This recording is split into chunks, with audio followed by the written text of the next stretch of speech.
We've been living here for about 4 months now, and it's been a pleasurable as well as enjoyable type of experience. It's very positive.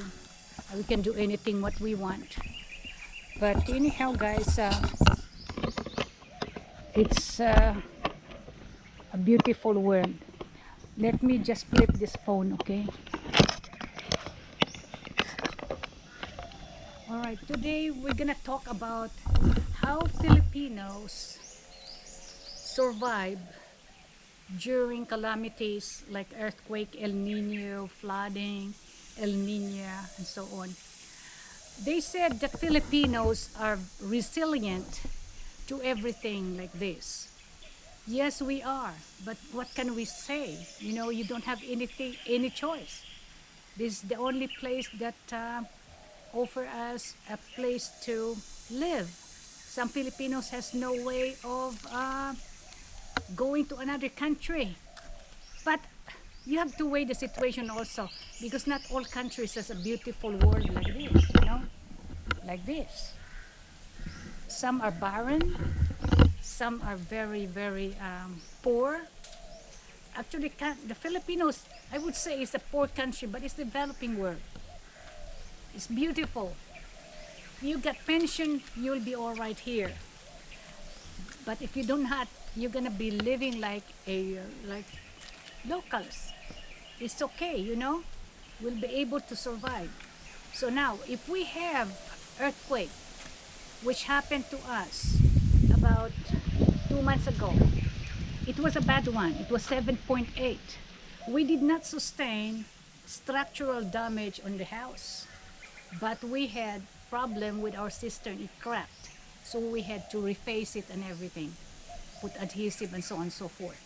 What we did is just get out of the open area and then sway with the music, sway with the earthquake, and pray hard. Now, unfortunately, the southern part of Mindanao, they had a lot of issue. They have a lot of casualty, and in a way, their houses were dilapidated. So what Filipinos do, we do not depend on our government. They have their own issue. We just help each other through your local community, as well as through your churches. So we help each other. We give donations and money. It depends on what you can have. We do not allow anybody to go hungry if we can, you know. Now, with regards to flooding, well, we're gonna get our bangka and we're gonna swim, but I will be the one to get first to drown if that happens. But fortunately, here in Samal, we do not have any issue with flooding. In Davao City, yes, they do, because of the drainage issue. And I hope the government is trying their best to help that. Now, regarding El Nino, holy cow, El Nino, guys, is a terrible thing. It happened 2017. It's a sad scene. Oh my goodness, I'm kind of dizzy. Anyway, well, I don't see any movement here. I thought it is earthquake, because it happened yesterday. It happened the other day.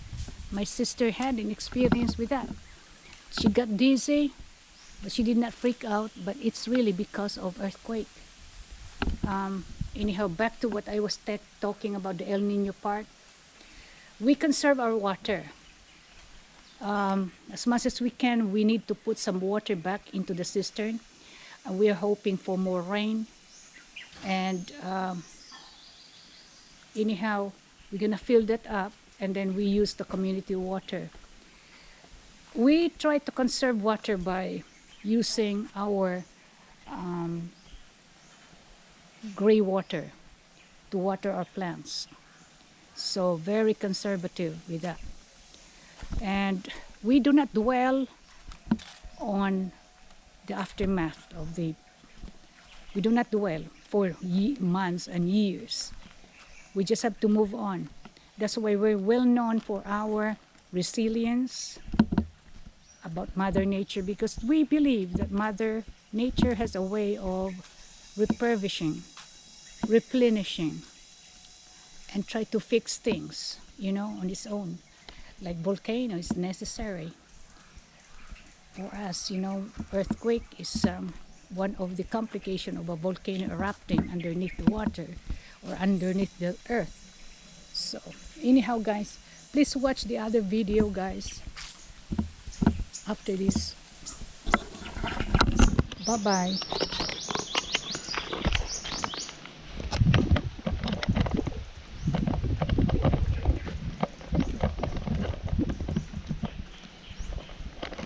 Look at the leaves are falling now.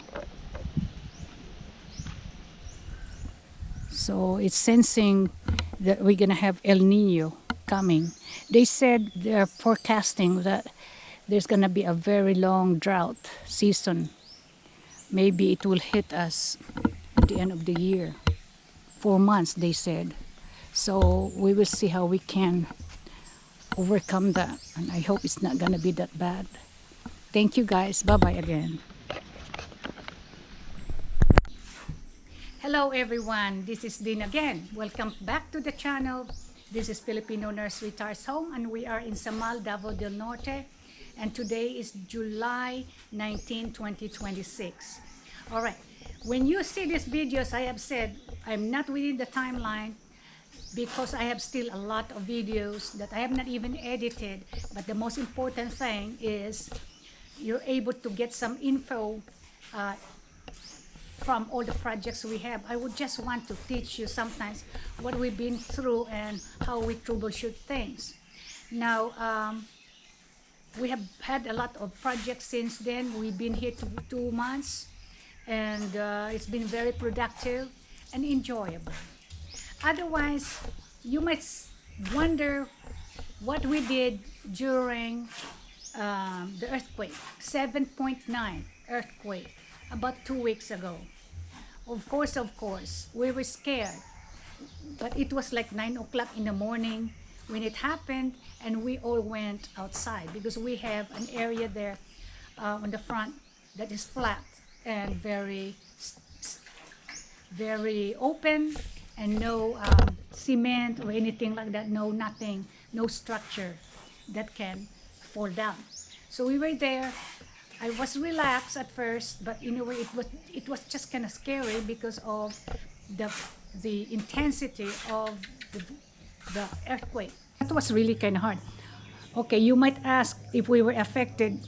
Not, knock on wood, not the house. So it must have been built really, really good. But what we have a problem with is our cistern. There's no obvious structural problem exteriorly, but we noticed that the water was dwindling down. So I checked the level on that the other day. Of course, it went down to almost zip. So there is, when we inspected, there's some like hairline, what is this, cracks. So the water went down. So what we're gonna need to do is drain the water on 4 cisterns, 4 cubicles to nada, and we're going to put some sort of replastering it with anti-cracking, I don't know exactly what they have available here, but we're gonna redo the concreting inside. Hopefully that would sustain, but there's nothing that you can see outside. So the foundation is fine, but with that kind of intensity that we have, the 7.9 earthquake, there's always gonna be something that go wrong, right? So this time it's our cistern. So our water, fortunately, we have a community water. So we still have beast tanks. We have about 3 beast tanks around that we can get water from. So we fill that up with rainwater as well as community water. So we have enough of that. So it probably would take us about 2 weeks to renovate or restore the integrity of the cistern. But at least the top of the cistern where our utility is located is all intact, because there